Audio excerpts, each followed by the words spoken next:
Distinguished guests, please welcome the Right Honourable Mark Carney, Prime Minister of Canada, and His Excellency Ferdinand R. Marcos Jr., President of the Republic of the Philippines. Veuillez accueillir le très honorable Mark Carney, Premier Ministre du Canada, et Son Excellence Monsieur Ferdinand R. Marcos Jr., Président de la République des Philippines.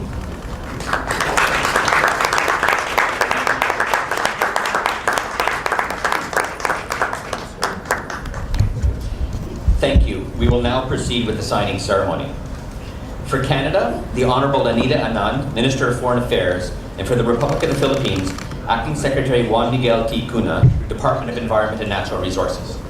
Pour le Canada, le Honorable Anita Anand, Ministère des Affaires étrangères, et pour la République des Philippines, le Secrétaire par intérim Juan Miguel T. Cuna, Ministère de l'Environnement et des Ressources naturelles. Minister Anand and Secretary Cuna are signing the joint declaration of intent concerning energy and natural resources between Canada and the Philippines. La ministre Anand et le secrétaire Cuna signent la déclaration conjointe d'intention concernant les énergies et les ressources naturelles entre le Canada et les Philippines.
Now, please welcome the next signatories. For Canada, the Honourable Mark Miller, Minister of Canadian Identity and Culture and Minister responsible for official languages. And for the Republic of the Philippines, Dr. Eric Zerudo, Chairman and Executive Director of the National Commission for Culture and the Arts. Veuillez maintenant accueillir les prochains signataires. Pour le Canada, le Honorable Mark Miller, Ministre de l'Identité et de la Culture canadien et Ministre responsable de la langue officielle. Et pour la République des Philippines, Dr. Eric Zerudo, Président et Directeur exécutif de la Commission nationale pour la culture et les arts. The Minister and Dr. Zerudo are signing a Memorandum of Understanding on Cultural Cooperation for the years 2026 to 2031. Le Ministre et le Dr. Zerudo signent un protocole d'entente sur la collaboration culturelle pour la période 2026 à 2031.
Now, please welcome the next signatories. For Canada, the Honourable Reshi Valdez, Minister of Women and Gender Equality and Secretary of State for Small Business and Tourism.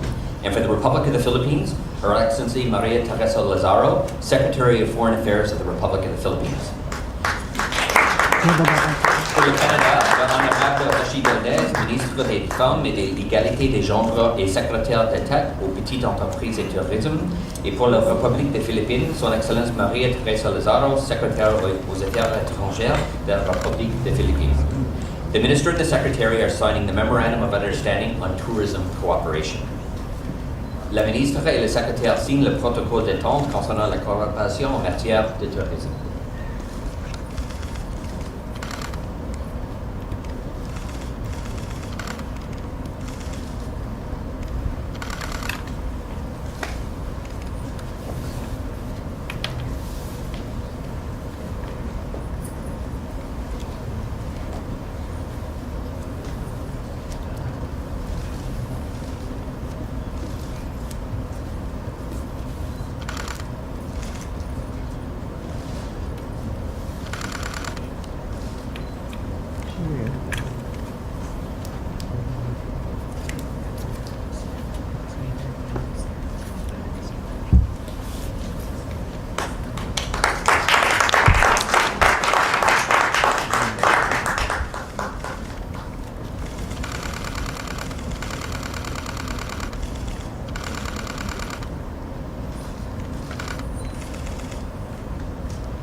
Now, please welcome the next signatories. For Canada, the Honourable Anita Anand, Minister of Foreign Affairs, and for the Republic of the Philippines, Secretary Hans Leo J. Kaktak, Department of Migrant Workers.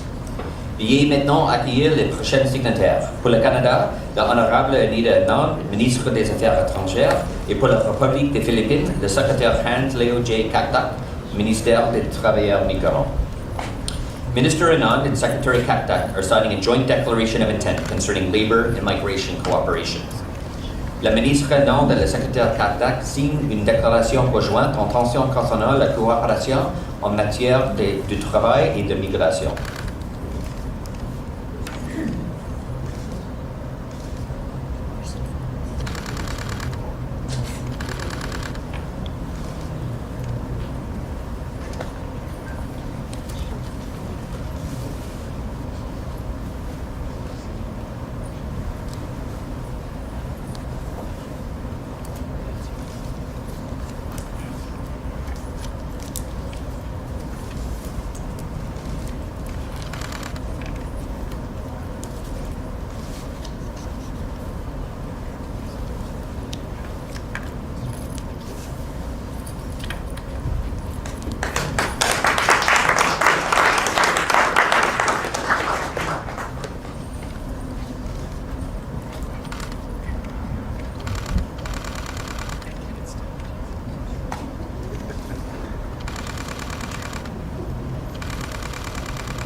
Thank you. This concludes the official signing ceremony. Merci. Ceci conclut la cérémonie de signature officielle. Leaders, I would like to invite you to take your place at the podiums. We will now proceed with the press conference.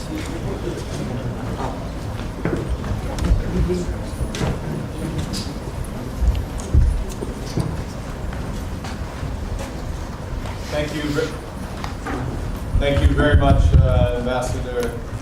Bonjour tout le monde. President Marcos, it is a great honor, great pleasure.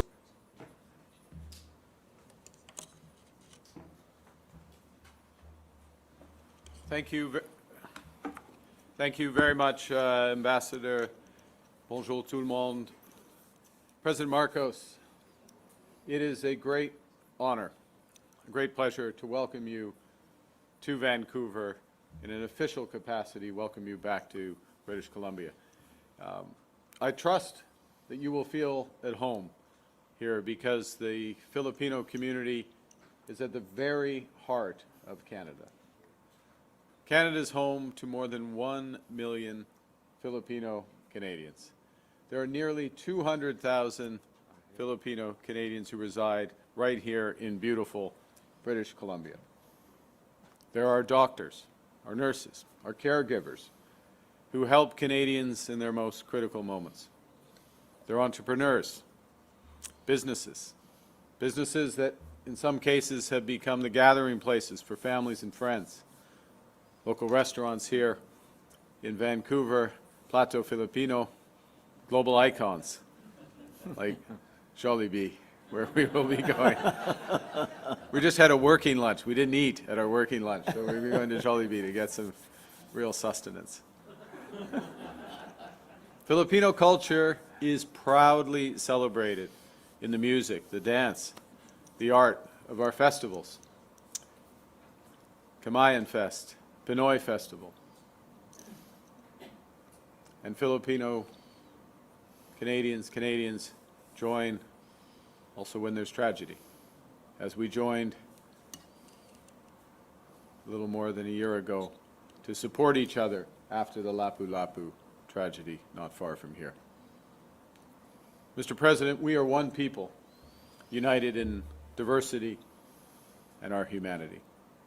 And Filipino-Canadians are also helping to lead our nation, including my colleague, Richie Valdez, Canada's first Filipina member of Parliament, our first Filipina cabinet minister.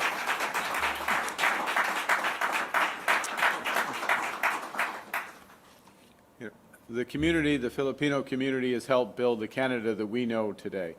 A Canada that's stronger, it's richer, it's more vibrant because of the people who've chosen to make it their home. And this relationship extends across the Pacific to the Philippines, where we share an enduring friendship and now a deepening trade and security relationship. And it's that community that's part of the bridge, as you said, that links our two countries together, and that relationship on which we are building today. This visit comes at an important moment, a pivotal moment for Canada, for the Philippines, and our peoples. The world is more dangerous, it's more divided. Old alliances are being tested as new threats emerge. And at the same time, as we discussed, new opportunities are opening up in commerce, in technology, in energy, and in our culture. And so in a rapidly changing world, what Canada is doing is deepening our partnerships with countries who share our values and our ambitions. And to that end, we're deepening our trade and investment across ASEAN, the fastest growing region in the world. And nowhere is that more important than under your leadership, President Marcos, your leadership, your presidency of ASEAN. We're moving with determination to conclude negotiations of our Canada-ASEAN free trade agreement by the summit this year. This agreement, once constituted, will reduce tariffs, in some cases fully eliminate them for our exports, help give Canadian workers and businesses access to a $5 trillion market of over 700 million people. Critically, crucially, we're also working hard to finalize negotiations on the Canada-Philippines free trade agreement. You and I committed or intended last year when we met for the first time bilaterally to look to conclude that agreement this year. We're making good progress. It's an enormous opportunity to deepen that partnership, as I said at the start. The Philippines is one of Southeast Asia's fastest growing economies, and if it's one of Southeast Asia's fastest growing economies, it's one of the world's fastest growing economies, a population of almost 120 million people. We have a prospect of tripling our bilateral trade, both directions, by 2035. Great opportunities for our business. And really, this free trade agreement would be the foundation of our new Canada-Philippines strategic partnership. We're together, we're launching a new era of cooperation, deepening our collaboration in trade and energy, defense, and tourism. And as part of this partnership, we're announcing a joint declaration of intent on energy and natural resource cooperation and a new technical assistance partnership. We're already ourselves amongst the world's largest critical minerals producers. We're one of the top 5 global producers in 10 different critical minerals. You're one of the largest exporters of nickel or major producers of minerals like cobalt and copper, and we share your objective to increase not just the production but the processing of these essential materials. ensemble, le Canada et les Philippines mettent à profit leurs ressources pour renforcer les chaînes d'approvisionnement en minéraux critiques et pour offrir davantage de minéraux critiques du Canada et des Philippines sur les marchés mondiaux. Now, economic cooperation is not enough. It has to be underpinned, reinforced by shared security. And that's why we're deepening our collaboration in marine, maritime security and in multinational military operations. We'll soon ratify the status of visiting forces agreement, enabling our armed forces to train and operate more closely through joint military exercises in both of our countries, reinforcing our collective security. Nous allons resserrer les liens entre nos populations qui unissent depuis longtemps nos deux pays, car les relations entre le Canada et les Philippines ne reposent pas seulement sur le commerce, mais aussi sur les personnes. Aujourd'hui, nous avons signé 2 protocoles d'accord visant à stimuler le tourisme afin de permettre aux gens du Canada et des Philippines de découvrir plus facilement tout ce que nos pays à offrir. We've also signed an important joint declaration of intent on labor and migration to strengthen protection for migrant workers and to promote ethical recruitment. Filipino workers make extraordinary contributions to communities across the world and across Canada. And when they're here, we will ensure they are treated fairly, can work safely, and have their rights protected. So together, we're building a future where peace is sustained through cooperation, where prosperity is shared, and where opportunity is open to all. A future built through partnership. President Marcos, thank you for your leadership. Thank you for your leadership of your country, of ASEAN, and thank you for your leadership on the global stage. Thank you for joining us to build our future together. Thank you.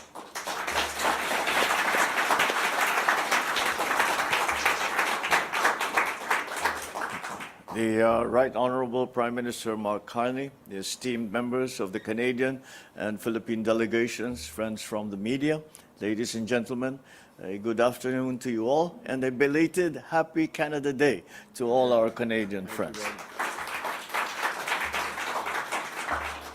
I am so pleased to be able to visit Canada upon the invitation of Prime Minister Carney and to have the opportunity to meet him here in British Columbia.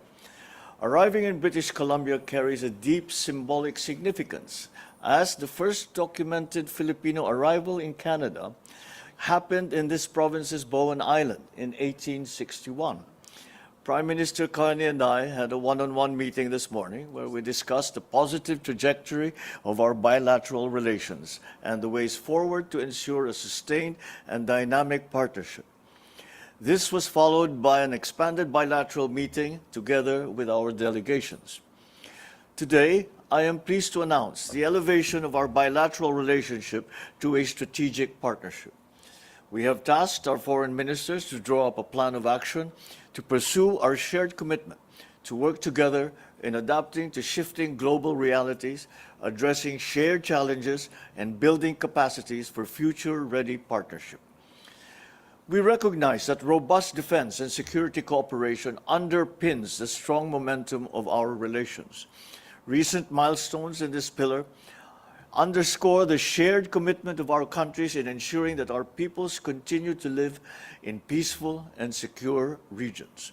We translate these aspirations into tangible and operational commitments. We welcome the signing of the Status of Visiting Forces Agreement in November 2025 in Manila, the signing of the Mutual Logistics Support Arrangement, and the Statement of Intent on strengthening defense cooperation between the Philippines and Canada just 2 weeks ago in Ottawa. A strategic partnership is defined not just by deep and close relations, but also by the reliability of that partnership. To this end, we spoke about the importance of peace and stability in the Indo-Pacific and Canada's increasing engagement in the region under its Indo-Pacific strategy. I commend the IPS and emphasize the importance on building its initiatives both at the bilateral and multilateral levels.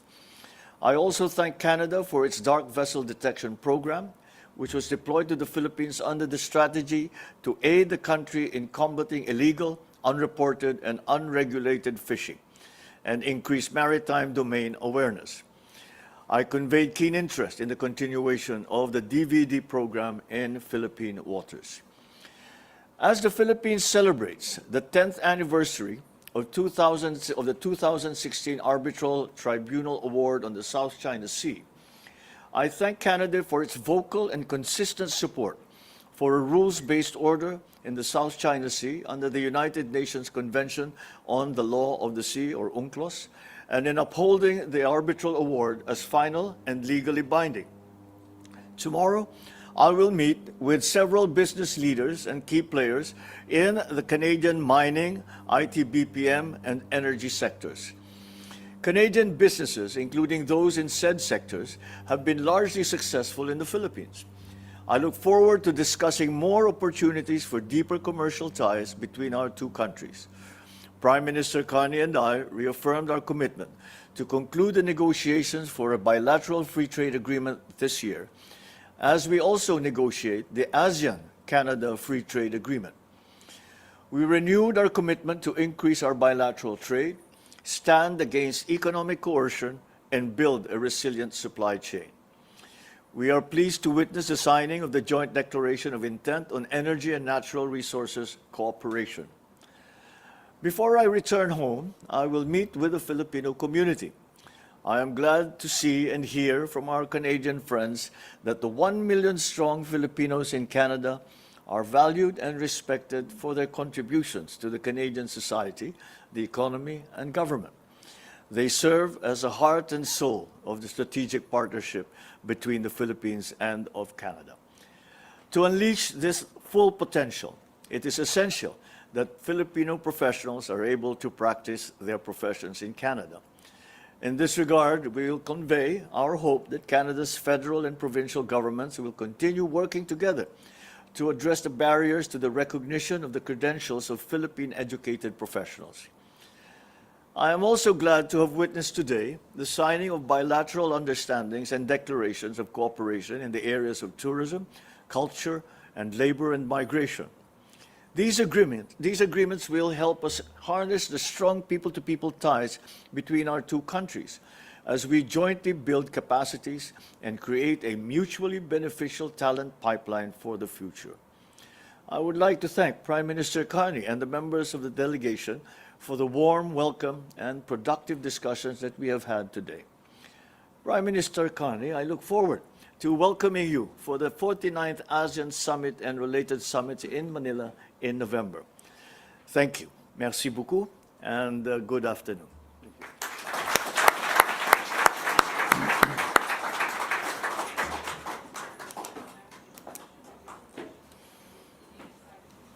Philippine side, first question, Global News. Go ahead. I think there's a bit of a delay before it comes, but it'll get there.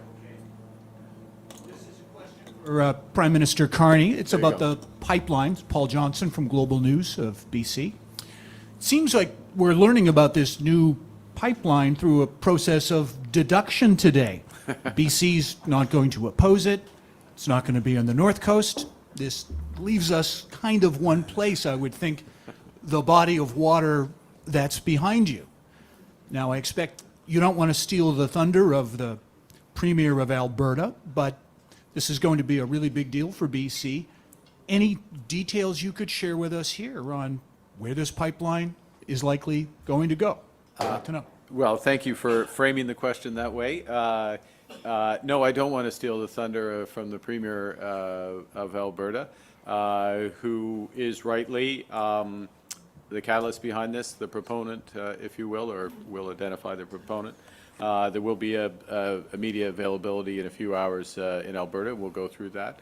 I think what's important about the agreement that we announced here today, and I'm going to paraphrase Premier Eby because I entirely agree, it's an agreement that is transformative. It's comprehensive, it's ambitious.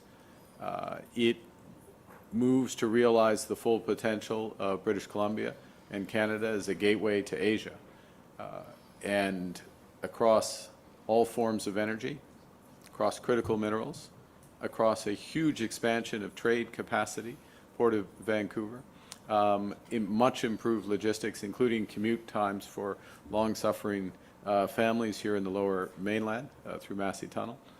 And I think what is particularly instructive, and I'll end here, is that it is happening on a day when President Marcos is here.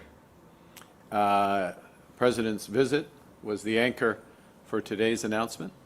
I was always coming here, the Premier coming to see the President, because of the importance of these ties and some of the potential and how we're going to build on those ties. That is part of what we as a country, as Canada, can realize, bringing together our people-to-people ties, 1 million Filipino-Canadians, with our commercial and cultural opportunities. And you saw that in the accords signed moments ago. Thank you. Prochaine question. Next question to the Philippines. Good afternoon, Mr. President and Mr. Prime Minister. My name is Beko Pin. I am from Rappler. You've both spoken on the importance of middle powers working together amid superpower competition, disruptions to the rules-based international order. So I wonder, do you think existing multilateral and unilateral arrangements are enough? Are they working? What role do you think superpowers then, like the US and China, should be playing? And since the Prime Minister mentioned that old alliances are being tested, does it then still make sense to see the United States as a reliable partner? Thank you.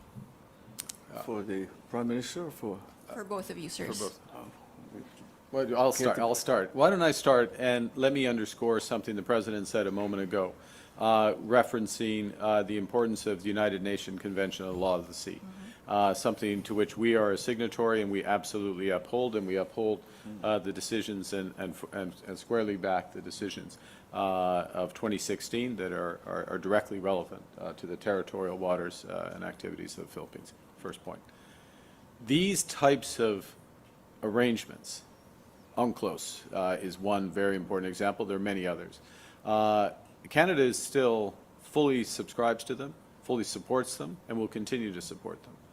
They're not enough, of course. What also has to happen is that like-minded partners are working together across a wide range of areas, which is why today's series of announcements are another step of importance in our bilateral relationships.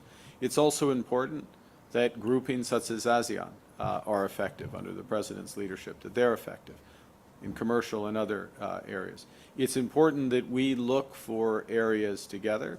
We've had some of these discussions on topical issues, whether it's cyber, security, other aspects, where new partnerships can be formed. And then it brings to the last, or the first bit of your question, if I may, which is around the role of the hegemons, the United States and China.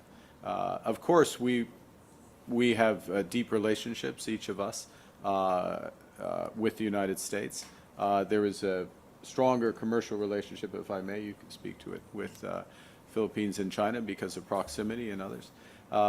We look to use those relationships to reinforce the first aspects of what I discussed.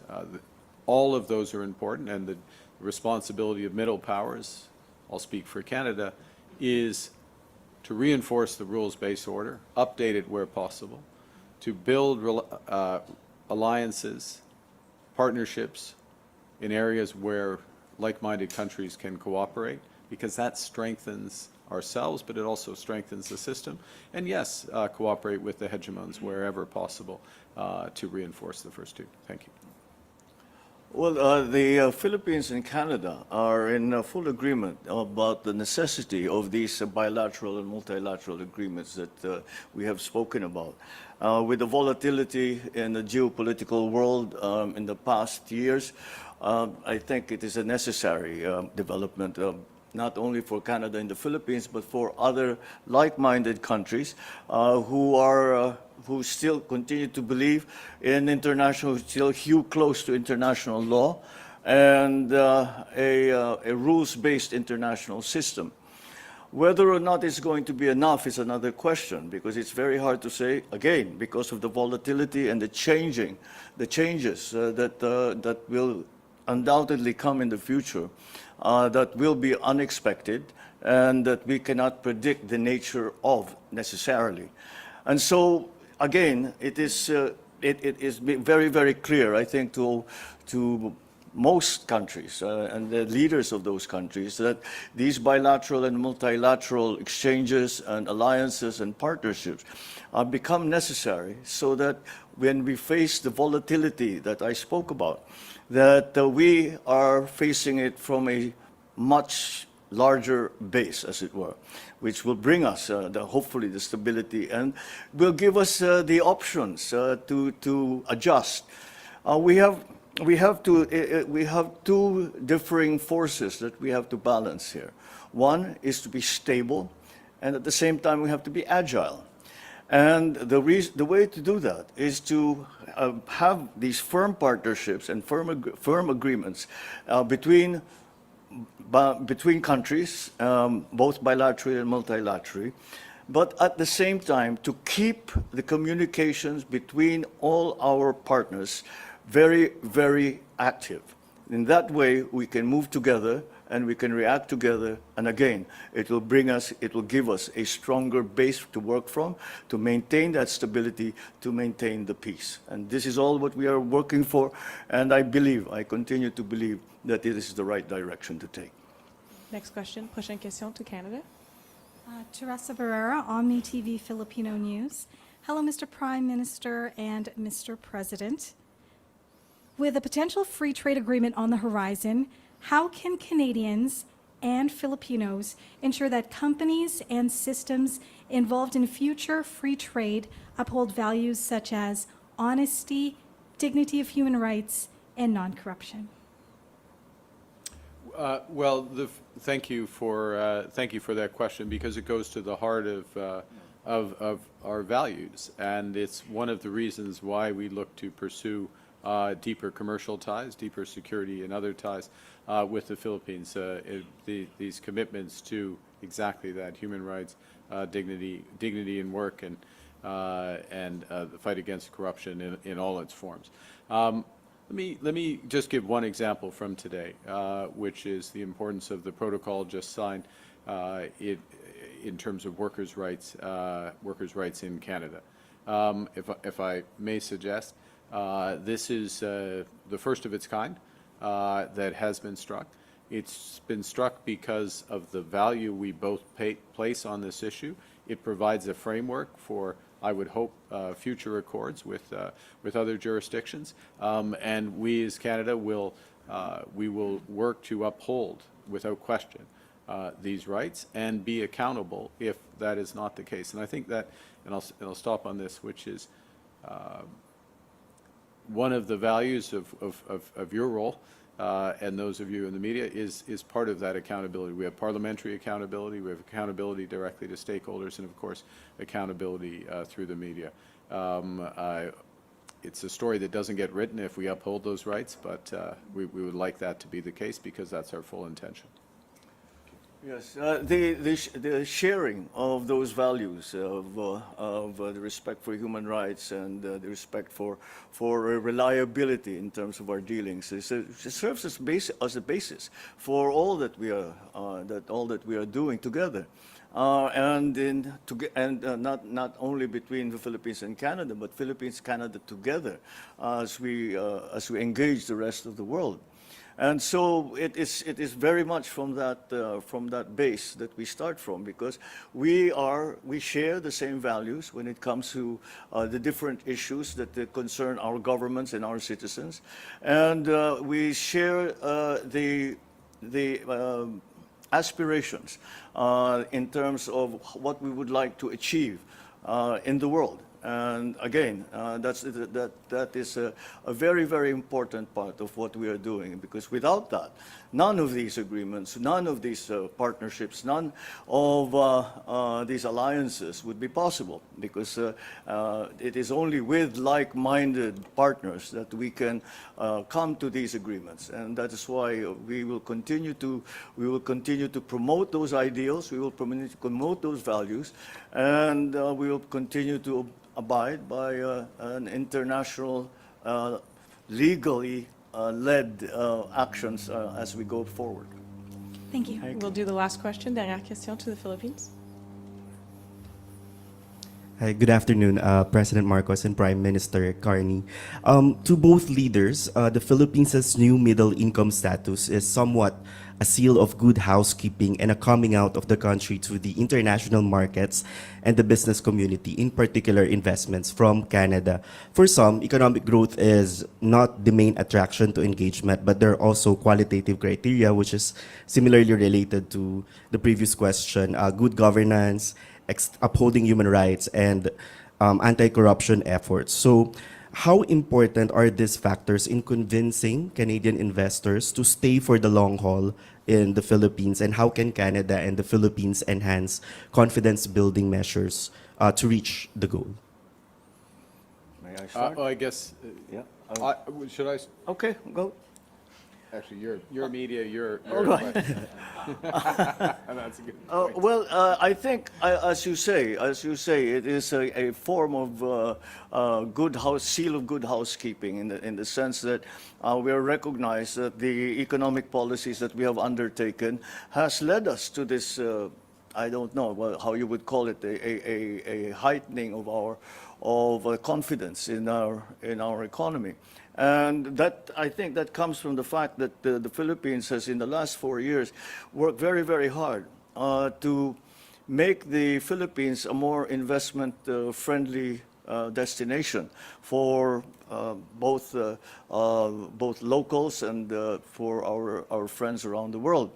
And that it derived from that was our very early decision, very, very early on in my administration, that the private sector is recognized as a full partner in national development.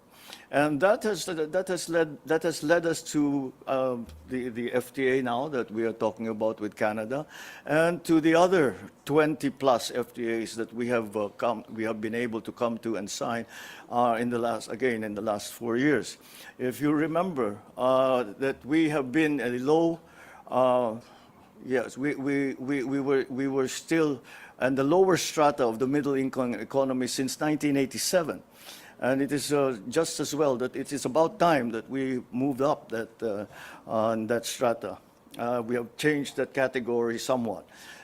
We certainly still have a ways to go. But I think that in terms of economic growth, and in terms of being able to identify the sectors in our economy and in our government as well, that need to be amended, that need to be modified, that need to be modernized, really. And that, I think, that is what led to the World Bank giving us that recognition. Now that changes the rules a little bit for us, because we have to become less dependent on just straight out the foreign grants, for example. I do not worry. We were discussing this earlier today, and I don't think that it will lead to an increase in interest rates for loans, for example, but we do believe the effect will be on the grants that are given. But nonetheless, that means in a way that can be interpreted as the World Bank saying you no longer need that, and we will replace that with investment. And that, I think, is a very, very important development for the Philippines and its economy. Well, I agree with everything the President just said. It is look, let's take the good with the good. It is a positive sign for the Philippines, this graduation.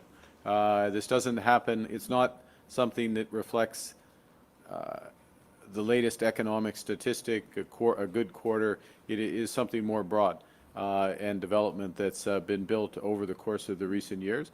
And if I may suggest as well, also the recognition of the importance of the private sector as a partner in overall development. Now, within that context, to your question, yes, rule of law, respect for human rights, transparency, all those elements are increasingly important I mean, they're important fundamentally, but they become very important as an economy develops. That's part of the positive aspect. Agreements such as we're moving forward on today, including prospect of a free trade agreement, are reinforcing for all those factors. So there's momentum here and this is and I'll leave it with this, which is this is what progress is you get self-reinforcing momentum, you continue to raise the bar, you have partners who move up with you, and that's what's happening with Canada and Philippines today. So it's a good day. Thank you very much. Merci Thank you, beaucoup. Prime Minister. Thank you, President. Let's get to our press conference. Est-ce que ma femme a préférence de presse? Merci.